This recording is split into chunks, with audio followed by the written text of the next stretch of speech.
one and all, and welcome to another episode of Baggers Chat. My name is Mitch Pattinson, and unfortunately tonight we are without Ethan Daffy for the review episode against the Sydney Swans. He's obviously had a very busy Friday night tonight, and actually hasn't been able to watch the game at all. So he's obviously been very busy, and actually has a very busy weekend ahead. So he's tried to find the time to do the episode, but unfortunately he will not be on the review episode tonight. So as I just said, unfortunately, you will just have to deal with me tonight for the review episode. And obviously, I'm going to try and make it as similar as possible, but it's obviously very tough when you don't have another person on the other side of the call to try and rant about a performance like that that we saw tonight. So just before we move on, I just want to very quickly give a credit to Daff. And I think over the 4 years that we've done this podcast, I don't think he's missed a single episode. So obviously with me going to America last year and this year, I was unable to do some episodes, but I think the commitment that he has shown to this podcast is something that I've never seen before. It's great that I can work with someone like that who shows a commitment. And for an episode and for a podcast that has been going for 4 years, and we try and do 2 episodes a week, and he hasn't missed one yet. It's pretty unbelievable. And I think the credit that we need to try and show Daff for his commitment to this podcast, it's unbelievable. So just wanted to very quickly say that before we moved on. So we obviously wanted to start off with a bit of a positive, but pretty much tonight it will be, unfortunately, a bit of a negative episode. So unfortunately, we are reviewing Sydney v Carlton. The final scores were Sydney 17 goals, 15, 117 to Carlton, 9 goals, 11, 65, 52-point loss. I think initial thoughts straight away, you just think, how can this happen if we're like you can speak about the review, we're 5-6 years into a rebuild, 9 years even since 2015, if you really be honest about the review and the rebuild that we've had, even since the mid-season review in 2021. There's a small things that's happening that you really start to wonder.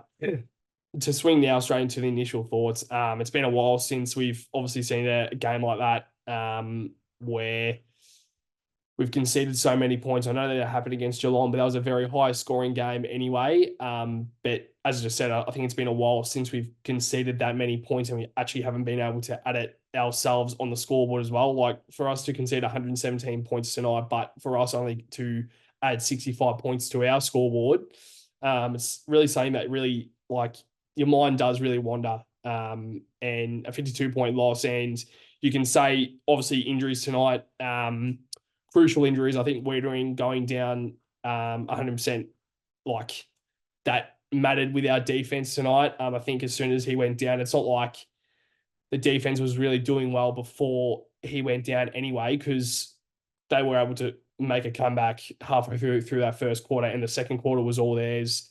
And I think straight away, as soon as Wiedering went down, I don't even know what happened. I just think it was the deflation in the back line, which your mind does wander. And I'm like, I don't know how that can happen. And there's plenty of people saying that we're a top 4 side, we're even a top 8 side. And I'm not going to listen to that straight away, because I just want to try and focus week by weekend. I think our best definitely is top 4, but that's the thing, we're not delivering with our best footy ends. And I think you've got to give credit where it's due. And Sydney tonight, they pretty much showed why they're on top of the ladder. I think they're now 2 games clear on top of the ladder. And I think they're by far one of the best 2 sides in the competition, if not the best side right now. And you speak about where, yes, we weren't on our game tonight, but Sydney were definitely on their game tonight. And like, if that is what happens when we're not on our game, and that's when the opposition is on their game, that frightens me a lot. I don't know how we can't kind of manage that and not let a 52-point loss, like, it was a blowout. And that's something that me as a Carlton supporter, and I'm sure many Carlton supporters watching this would also agree, we haven't seen this in years, where it's been a blowout, where conceding so many goals in a row. I think after quarter time, I don't know how many goals we scored in the end, but I mean, I think we only scored 4 goals in the end, because I think we only kicked 5. We kicked 5 goals in the first quarter, but I think we only kicked 1 goal in the second quarter. I know that we got a few late in that fourth quarter, but your mind does wander as a Carlton supporter as to when was the last time we've really had a loss like this? And I understand that Sydney are a great side. We need to give credit where it's due, as I've said. But fuck, like once again, you can speak about a team being mediocre. I'm not too sure if it is mediocre. I think it's just a game that plenty of injuries obviously has resulted in this issue. But this is why you have depth. And Daff and I, the past, like probably all of this year, we have cried out about how great our depth is. And tonight there were players that simply were just not on their game tonight. And I couldn't understand why. Friday night, SEG against a top side, we started well and we can't manage the game throughout. Like it just didn't seem like much changed. It felt like when we got our 5 goals, we were up and about. As soon as Sydney kind of sorted out what we were doing, we weren't able to manage that. We weren't able to really stop that run of goals from what Sydney were doing. And you really do wonder, because the best sides find a way to kind of manage that and try and stop that throughout the games. And we try and counterpunch it, and we haven't been able to do that, and we didn't do it tonight. And that's what really worries me. So, I've tried to touch on a few things tonight. So 5 tackles at quarter time, and that was by far our best quarter.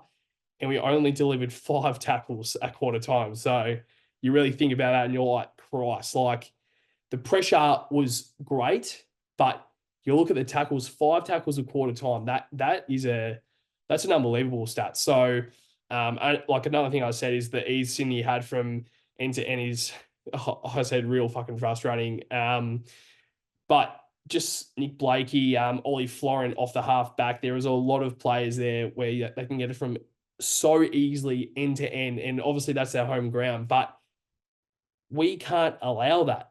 Like, you know that it's a small ground. You know that Sydney are a very quick side. You know that they love to counterpunch when they kind of get the turnover from their defensive 50.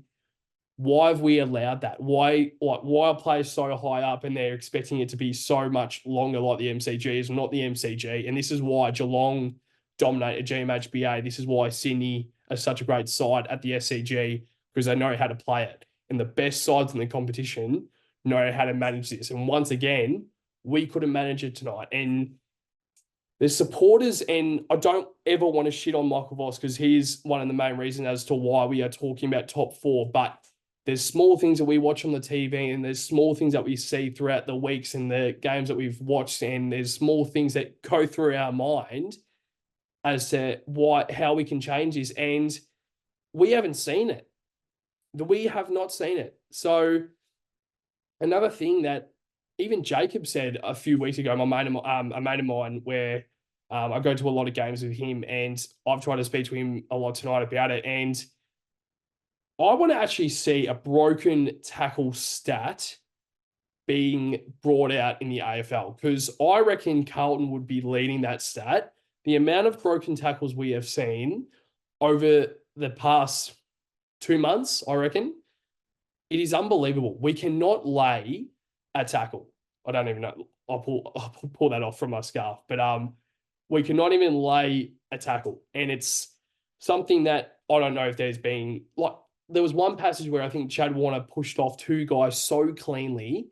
And Chad Warner's a great player, do not get me wrong. But he was pushing guys off like Nick Newman and Mitch McGovern, I think was the other one. And I'm like these guys are players that have had plenty of years of experience and realistically should have more of a mature body than Chad Warner. And he just did it with ease. And he's one of the best players in the competition. And he showed it once again tonight.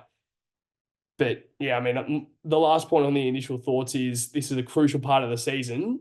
Right now, you want to try and see, and especially this bracket from where it started against Geelong and where it ends against probably Essendon, this bracket is where it matters the most. And we haven't played our best football. It's not like we have played well. We've played against one of the best teams in the competition and we haven't played well. So how can we see where we are? How can we kind of separate ourselves from the pack if we can't even perform well against the best sides?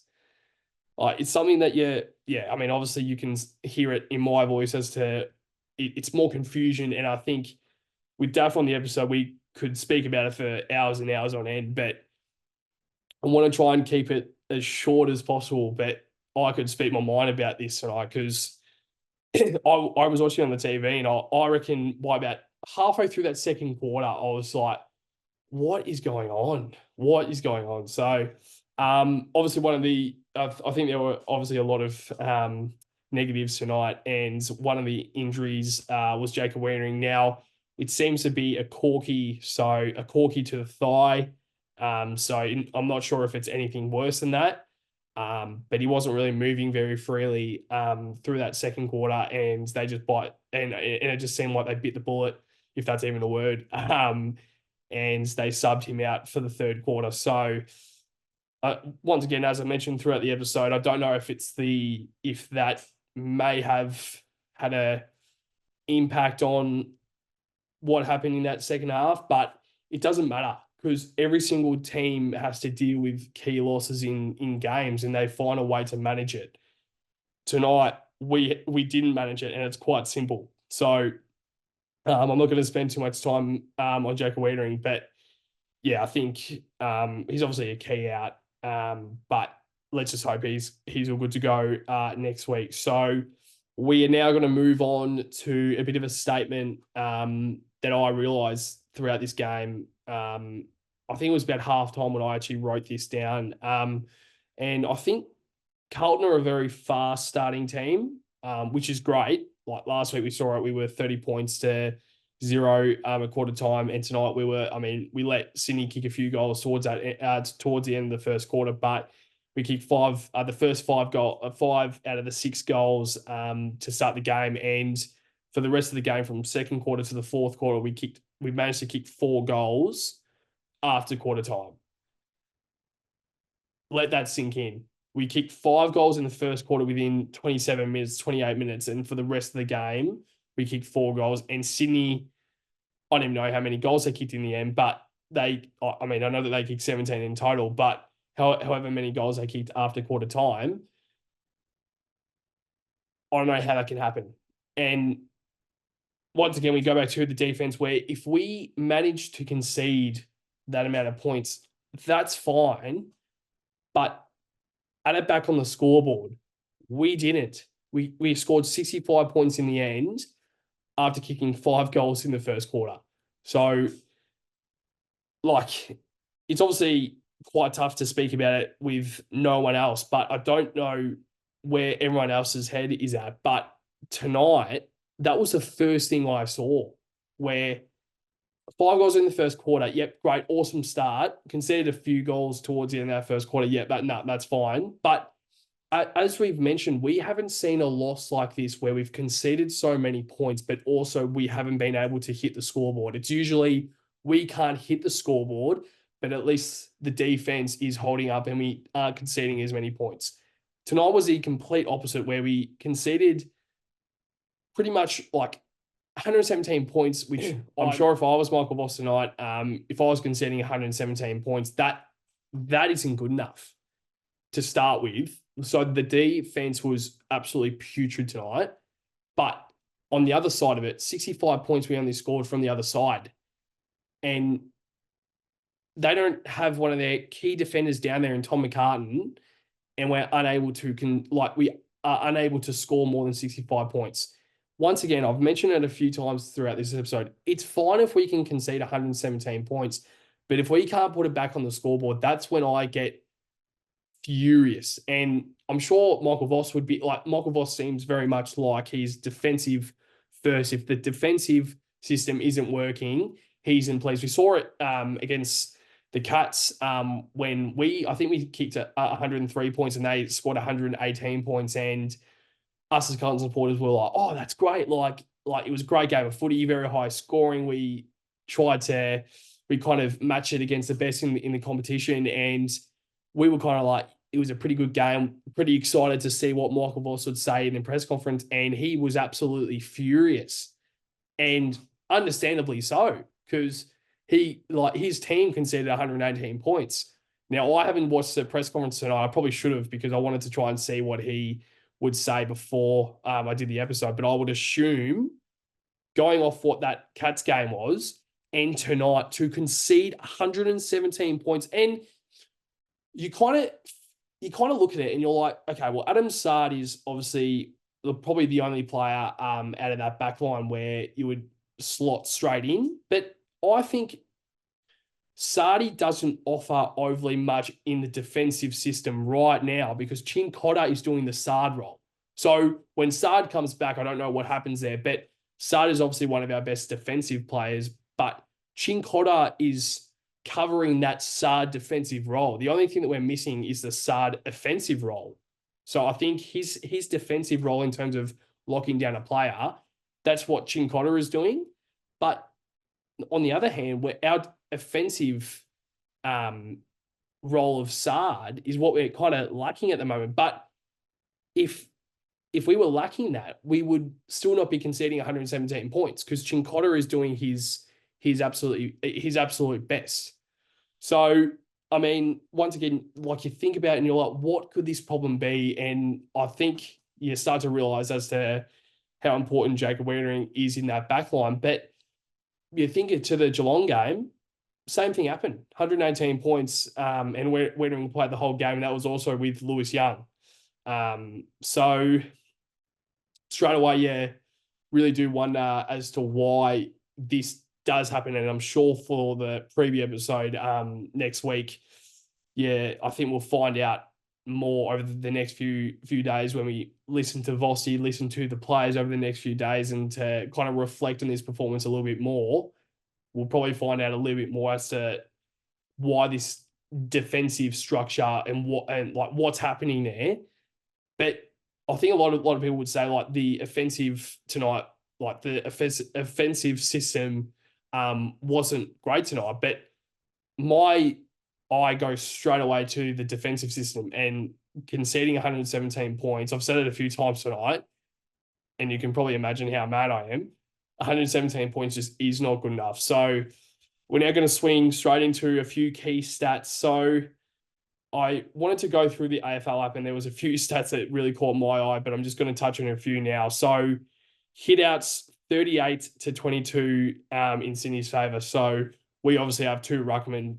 Sydney have Brody Grundy, and their second ruck is Hayden McLean. Obviously, in our ins and outs, we expected Patto to miss. So that was obviously interesting to see him out there tonight. So, I mean, it was obviously good to have him out there tonight. But once again, we speak about how great Patto is for our clearance work, our stoppage work, our set of clearance work, like why he's so important. But you throw it straight to the clearance work. So Sydney were +2 in clearances. They were +4 in centre clearances, and we were +2 in stoppage clearances. So usually that's our kind of bread and butter where we kind of rely on every single week. But we lost that tonight. Simple. Like stoppage clearances, which obviously is a thing that we very much rely on. We were only +2 tonight. And I will be honest, I don't think Sydney have an overly great midfield, but that was me heading into the game tonight. But I'm like, wow, after that, Sydney's midfield is probably one of the best in the comp because Chad Warner is one of these guys who's going under the radar. Errol Gordon showed every AFL supporter tonight how good he is. Luke Parker is a guy who's not even in the side, and he can't even get into the side because Taylor Adams is doing his role. James Rodham is doing his role in the middle for the Swans. There's so many aspects of their game where they are dominating in, and there's not enough credit going to the Swans. But we are a Carlton podcast, but you look at it tonight, that isn't good enough overall.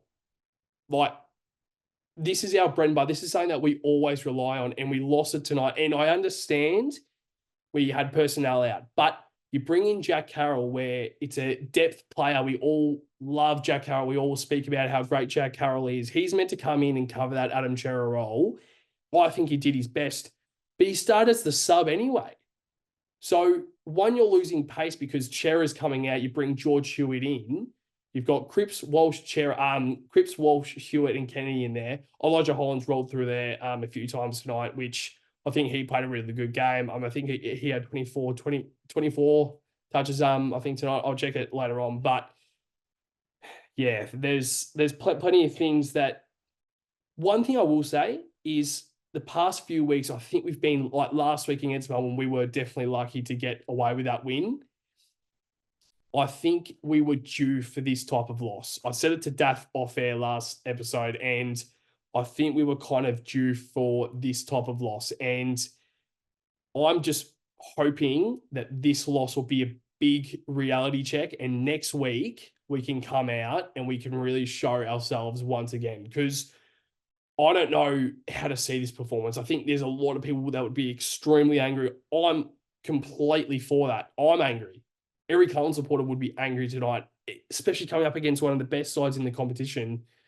But I just want to see what this performance relates to in a few weeks' time. Because, like, overall, you kind of look at that and you're like, that's just simply not good enough. But at the end of the day, you're testing yourself against one of the best in the competition.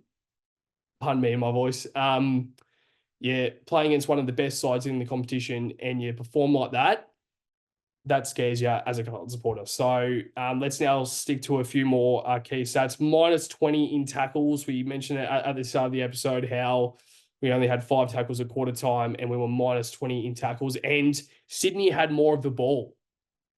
So how does this happen once again? We have minus 20 tackles in a small ground. It's meant to be a contested game. It's meant to be like the MCG, there's so much more space. Minus 20 tackles, like it's probably still not good enough, but minus 20 tackles on the SCG. James Rowbottom had 15 tackles on his own tonight. And we end up with minus 20 tackles. Yeah, I think that pretty much speaks in itself where I don't know if it's the effort. I think the effort was solid enough tonight. But once again, to the initial thoughts earlier, the broken tackles is something that we have to work on. Like small things like Taylor Adams getting it just to push out and so easily. I think there was also, it wasn't a tackle, but Chincotta being so easily pushed out the way by Isaac Heaney in the forward line. And it was deep in the forward line that then led to an Isaac Heaney goal. Just so easily pushed out. And I'm like, I'm on the TV. How can this happen? So minus 20 tackles is not good enough. So moving into next week, I don't know if you do put the mouth guards in and really like Vossi is probably one of the best tacklers, one of the best contested balls that the game has ever seen. Don't know if maybe really go back to basics and try and teach these guys how to tackle again. And like obviously they know how to tackle, but at the end of the day, minus 20 tackles and the amount of that's why I want to see a broken tackle stat, because it would be very interesting to see how many broken tackles were happening tonight, but also how many broken tackles we have on average. Because I reckon I've seen it all year and it's not been spoken about enough. I think tonight it will be because it was very evident tonight, but it's just not good enough. So, and something, I think it was a few weeks ago where we looked at this stat. So 6 tackles inside forward 50 tonight on our end. I think Sydney only had maybe 12, I think, by memory. But I think a few weeks ago we looked at it and this was like 24 tackles inside 50. And we had 6 tonight. 6. And I'm going to say it again. It's a small ground. It's a like small pockets as well. This should be so much higher for something that we've actually been quite solid in this year. 6 tackles inside forward 50.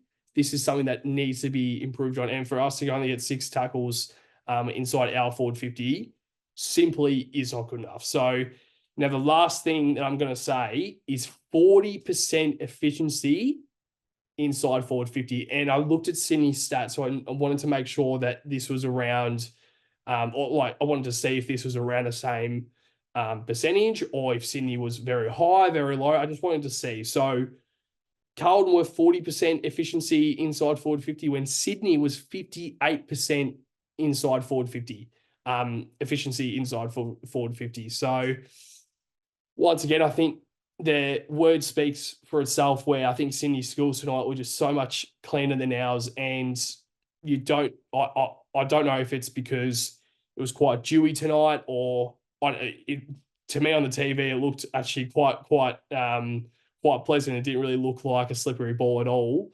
And maybe at the SCG you kind of have that anyway. But once again, Sydney managed to do it. Why haven't we managed to do it tonight? So we're now going to move on to the bagger of the game votes. Probably the first game this season where it's been hard to find players that can really fit in this vote. So the 3 votes, I'm going to give it straight to Nick Newman. He is the only player right now that I have written down. But Nick Newman, 3 votes for the game tonight, for the bagger of the game. If I go to his stats, so Nick Newman was by far our best player, 32 disposals, 668 metres gained, 3 tackles, 8 marks, 24 kicks and 8 handballs.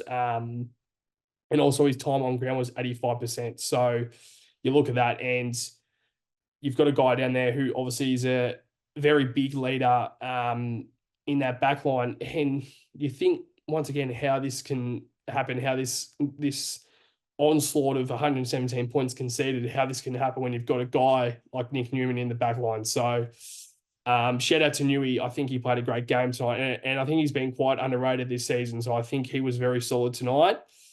Now, my 2 votes, this is when it gets a little bit tough. I'm just going to go through the stats. I think Charlie was solid, but once again, in hindsight, you look at Charlie's game and you've got Aaron Francis on Harry Mackay and Malikan on Charlie Curnow, and Harry Mackay was only able to concede 1 goal and missed an absolute sitter out in front of goal. And Charlie Curnow only able to concede 2 goals, but also kicking too high. And so that realistically could have turned into 4 goals. And one of his behinds was the one that hit the post. And if that went through, who knows? That could have been a bit of a fire starter, but I think the game was already dead and buried at that point in time. So I will give my 2 votes to Patrick Cripps. I'm not going to give it to Charlie or Harry Mackay. I mean, I'm not even going to question. I'm not even going to say anything about Harry Mackay. I thought he was, solid. We're not going to shit on any individuals, but I think his presence tonight wasn't what it should be as to the opportunities you had tonight without Tom McCartan down there. You had the opportunities down there on a smaller ground. Great night at the footy in Sydney.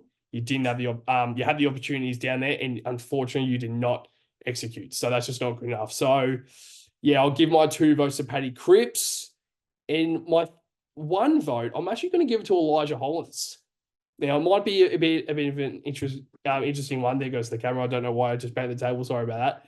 I'm just going to very quickly touch on Cripps' stats. So 24 touches, 15 kicks, 9 handballs, 4 marks, 4 tackles, 5 clearances, 348 metres gained.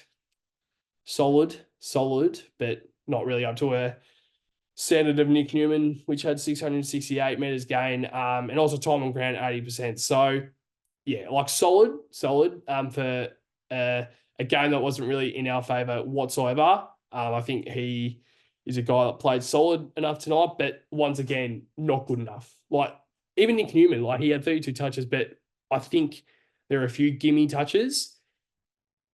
Overall, it's not good enough. So, you can kind of speak about these individuals and how they played a great game whatsoever. I mean, blah, blah, blah. But at the end of the day, the individual performances isn't good enough because we didn't get the win and we didn't work as a team. So, my 1 vote, I'm either going Blake Acres or Elijah Hollands, but I've already said Elijah Hollands as my 1 vote. So, Hollands, 22 touches, 13 kicks, 9 handballs, 3 marks, 3 tackles, 2 clearances, 378 metres gained, and 87% time spent on ground. So they are my bagger of the game votes. So Nick Newman, 3 votes, 2 votes to Paddy Cripps, 1 vote to Elijah Hollands. But yeah, that is the last segment that we have on the run sheet for the review episode. I don't know how long this episode has gone for. It's probably been a little bit shorter than usual because obviously with Daff and I both on the episode, it's a lot easier to try and speak for a little bit longer because we obviously will have a lot more to talk about. But I think to wrap it up, I'm just excited for what the next few weeks brings, because overall, as crap of a performance that was tonight, there's always an opportunity next week, and I can't even think who we're playing next week. I don't. I usually know the fixture off by heart, but if I go round 11, I think we're playing. Yes, we're playing Gold Coast Suns. So at the is that G or okay? So that's at Marvel Stadium. I'm not too sure where my mind has gone, but yeah. So that's at Marvel Stadium. Round 12, we're playing Port Adelaide on Thursday night at Adelaide Oval. Round 13, I think that's when we play the Dons. Yes, so that's when we play the Dons. Which is the King's birthday Eve clash, which is a bit of a marquee game. And then round 14, I believe that's our bye. So yes, so that's our bye, round 14. So yeah, so obviously before the bye, there's 3 games next week, which are key. Which obviously Gold Coast Suns just beating the Cats last night. Very high scoring game last night. I think it was 164 points Gold Coast to 100 points Geelong. So a very high scoring game last night. So that's obviously something that we have to look at again, and we can't take any opponents lightly. I don't think we ever have. Maybe a few opponents, but I'm not going to say who. But I think Gold Coast Suns is obviously a team that is playing a lot better under Damien Hardwick, and it's something that we definitely have to watch out for. And Port Adelaide are the exact same thing, I think, exact same in the exact same bracket, where they're one of those sides that could make the 8. They have the potential to make the 8, but they might not be able to make it. And when they're playing at home with their home fans, it's obviously a different, I guess, atmosphere that play. Let's say if we play against them at Marvel or MCG, it's obviously a bit of a different atmosphere when we play against the Port Adelaide Power at the Adelaide Oval. And obviously we all know how great Essendon have been this year. And we obviously know that rivalry is something that we hold very highly in our lives. And we obviously don't like Essendon Football Club at all. But yeah, so hopefully Daff will be back for the preview episode for the Gold Coast Suns next week. We're going to try and upload it maybe early weekend, early week. I think we're playing the Suns on the Saturday by memory. If I go back to round 11, yeah. So we're playing Suns 1:45 on the Saturday. So we might try and upload it maybe Monday or Tuesday next week if we can find the time. But yeah, I'm going to try and release this episode tonight. Probably 9 a.m. tomorrow, which will be the Saturday morning, 18th of May. But yeah, it's been a bit of a different one, just speaking on my own. But I think trying to ramble on as much as I possibly can. I'm a little bit tired right now. But yeah, it's obviously a lot better having someone else on the line, as I've said a few times throughout this episode. But to every single Blue Bagger and AFL supporter in general, and sports supporter in general, as I was saying most episodes, make sure to like, comment, subscribe. We try and do 2 episodes each week. And I think we are on the road to 1,000 subscribers. I think we're now up to about 905 subscribers on our channel. So if you haven't already yet, make sure to head on over to YouTube and subscribe to our channel, Baggers Chat, if you haven't already. And also, if you do enjoy the content, be sure to subscribe to the channel. But also on our podcast platforms, Spotify, Apple Music, there's a few other platforms that we have. Make sure to check those out if you do want to listen to us a little bit more. But also on our socials, make sure to try and get around those as well. But I usually would say to you, Daffy Boy, but it's a bit funny tonight. But to every single Blue Bagger out there, up the Baggers.